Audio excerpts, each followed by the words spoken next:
बिस्मिल्लाहिर्रहमानिर्रहीम। In the name of Allah, most gracious, most merciful.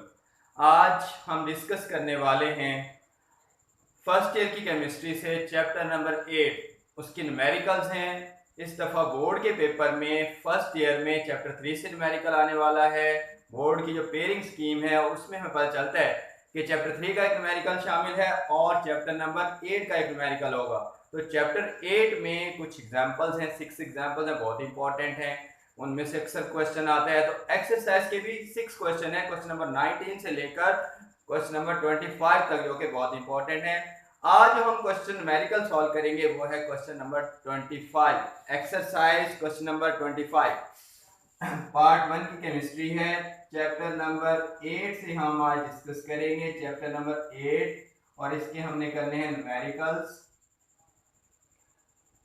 तो numericals में से हमने जो क्वेश्चन आज स्टार्ट करना है वो क्वेश्चन है question number 25, exercise question number 25 discuss करेंगे। एक्सरसाइज का क्वेश्चन नंबर हमने डिस्कस करना है 25। वेरी वेरी इंपॉर्टेंट न्यूमेरिकल है ये। बोर्ड के पेपर में ये न्यूमेरिकल आ सकता है, बहुत इंपॉर्टेंट है। इसकी स्टेटमेंट सबसे पहले देखते हैं, क्या स्टेटमेंट है। The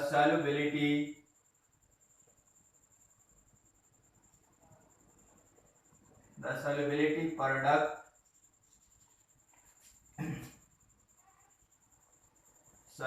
product of silver chromate Ag2CrO4 is 2.6 into 10 power minus 2 at 25 degree Celsius. ये हमें गिवन है। गिवन में जो हमें चीज है वो है solubility product of silver chromate, जो कि कितनी है 2.6 10 पावर माइनस 2 मोल पर डेसीमीटर क्यूब है एट 25 डिग्री सेल्सियस। तो हमें जो फाइंड करनी है चीज वो क्या है, कैलकुलेट हमें करना है solubility of given compound, solubility of compound. जो भी कंपाउंड हमें गिवन है उसकी हमें सॉल्युबिलिटी कैलकुलेट करनी है। तो सॉल्यूशन करते हैं। सॉल्यूशन इस न्यूमेरिकल का बिल्कुल सिंपल है, आसान है। देखते हैं, लेट कर लेते हैं। लेट द सॉल्युबिलिटी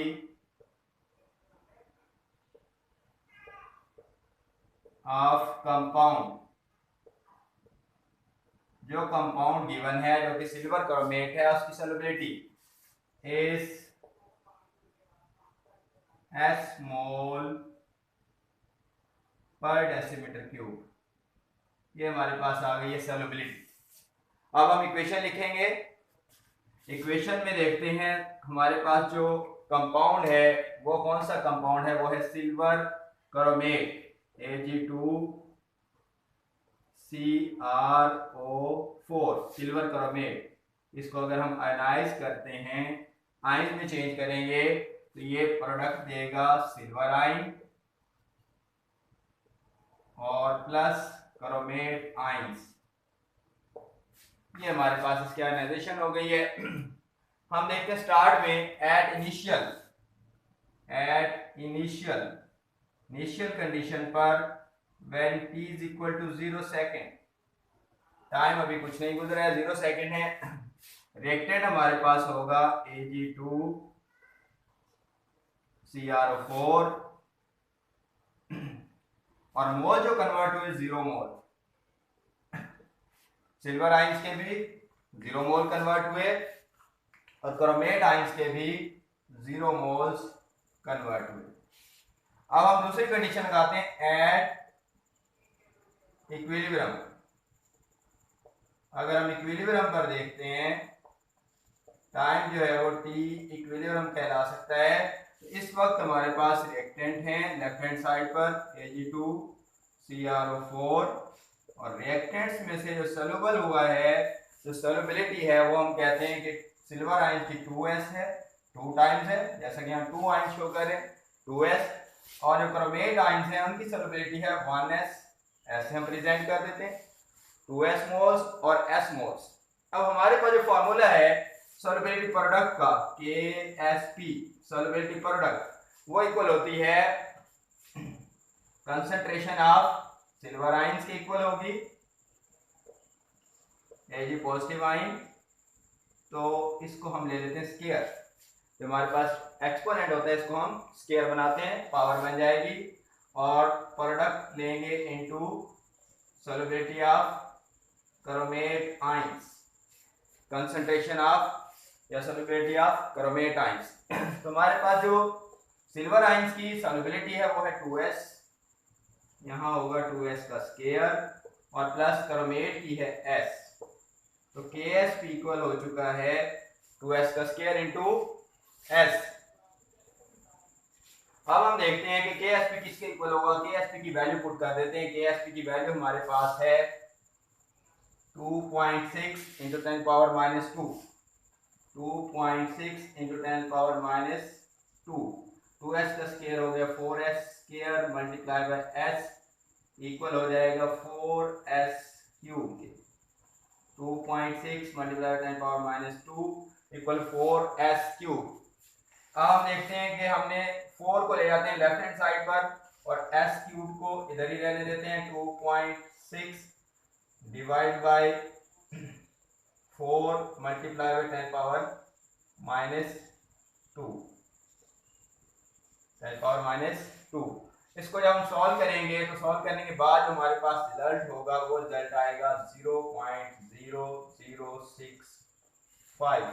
इसका सोल्यूशन है 0.0065 is equal to s cube. इस क्यूब को हम रिप्लेस करना चाहते हैं, मल्टीप्लाई बाय 1/3 कर देंगे और इधर भी 1/3 पावर आ जाएगी, क्यूब रूट ले लेंगे तो हमारे पास s जो है वो इक्वल होगा, s इक्वल आ जाएगा 0.188 मोल पर decimetre cube, and this is the solubility of the given compound, जो कि हमें कैलकुलेट करनी थी। उम्मीद है बच्चों ये न्यूमेरिकल आपको समझ आ जाएगा, आसानी से इजी है। एक बार फिर देख लें, पहले स्टेप्स हमने क्या करने हैं। सबसे पहले हमने लेट करना है द सॉल्युबिलिटी ऑफ कंपाउंड, जो कंपाउंड गिवन है उसकी सॉल्युबिलिटी देख लेनी है। उसको हमने फर्ज किया है कि वो एस मीन सॉल्युबिलिटी। हमने इसके बाद इक्वेशन लिखनी है, उसके आयनाइजेशन शो करनी है। इक्वेशन में लेफ्ट हैंड साइड पर रिएक्टेंट्स, राइट हैंड साइड पर प्रोडक्ट्स।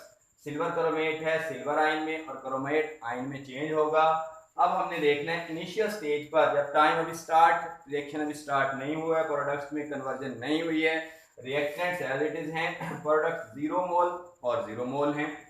नेक्स्ट स्टेप में आपने इक्विलिब्रियम स्टेज पर चले जाना है। इक्विलिब्रियम पर रिएक्टेंट प्रोडक्ट में चेंज हो चुके हैं, सोल्यूबल हो चुका है कंपाउंड हमारा। तो वो जो कितना सोल्यूबल हुआ है, सिल्वर आयन 2s और क्रोमेट आयन s हमने प्रेजेंट किया, क्योंकि वहां पर 2 थे, यहाँ पर 1 था, तो इसलिए 2s और s। इसके बाद हम KSP का फॉर्मूला लिखेंगे, जिसमें हम कंसंट्रेशन लेते हैं दोनों आयंस की, नेगेटिव आयंस की भी और पॉजिटिव आयंस की भी। फॉर्मूला लिखा, KSP की जो वैल्यू थी वो इक्वल हो गई, सिल्वर आयन 2s के बराबर था, उसका स्केयर लिया, क्रोमेट आयन s के इक्वल है। तो KSP की वैल्यू पुट करें और इस इक्वेशन को सॉल्व करते जाएं, इजीली सॉल्व करेंगे, आपके पास सॉल्युबिलिटी कंपाउंड की आ जाएगी। उम्मीद है स्टूडेंट्स ये आपको समझ आ गया होगा। तो न्यूमेरिकल है, बहुत ही इंपॉर्टेंट न्यूमेरिकल है, वेरी इंपॉर्टेंट है। इसको आप तैयार कर लेना है, आपने समझ लेना है और प्रैक्टिस करनी है। तैयार से मुराद, याद करने से मुराद यहाँ पर न्यूमेरिकल्स की केस में होता है कि आप प्रैक्टिस करें। जितनी ज़्यादा प्रैक्टिस करेंगे आपको न्यूमेरिकल याद रहेंगे। तो ये क्वेश्चन नंबर 25 आपने समझ लिया, इसको तैयार कर लें, इसको आप प्रैक्टिस कर लें, समझ लें अच्छे तरीके से। और इसी तरह से हम अब बाकी के जो न्यूमेरिकल्स हैं वो भी नेक्स्ट लेक्चर्स में अपलोड कर देंगे। इसके अलावा आप याद रखिएगा, बिफोर एग्जाम मैं एक स्कीम डिस्कस करने वाला हूँ। एक ऐसी स्कीम आपके सामने प्रेजेंट की जाएगी कि जिन बच्चों की बिल्कुल भी तैयारी नहीं है वो इस स्कीम को फॉलो करेंगे तो वो 2 और 3 डेज में भी पेपर तैयार कर सकते हैं और अच्छे नंबरों से पास हो सकते हैं। तो एक लेक्चर ऐसा दिया जाएगा जिसमें आपको बताया जाएगा कि आप किस टेक्निक के ज़रिए 3 दिन में तैयारी करके आप पेपर पास कर सकते हैं अच्छे नंबर से, अगर आपकी तैयारी नहीं है तो दुआओं में याद रखिएगा। दुआएं करते रहें, अल्लाह ताला सब बच्चों को कामयाबी दे। सब बच्चे पेपर्स की तैयारी अच्छे से करें। लास्ट मंथ चल रहे हैं, एग्जामिनेशन डेज हैं, सबको तैयारी की तरफ फोकस करना चाहिए, टाइम अपना मैक्सिमम स्टडी पे लगाना चाहिए। बहुत सारी दुआएं सब लोगों के लिए, तमाम स्टूडेंट्स के लिए। हमें भी दुआओं में याद रखें। अल्लाह हाफिज़।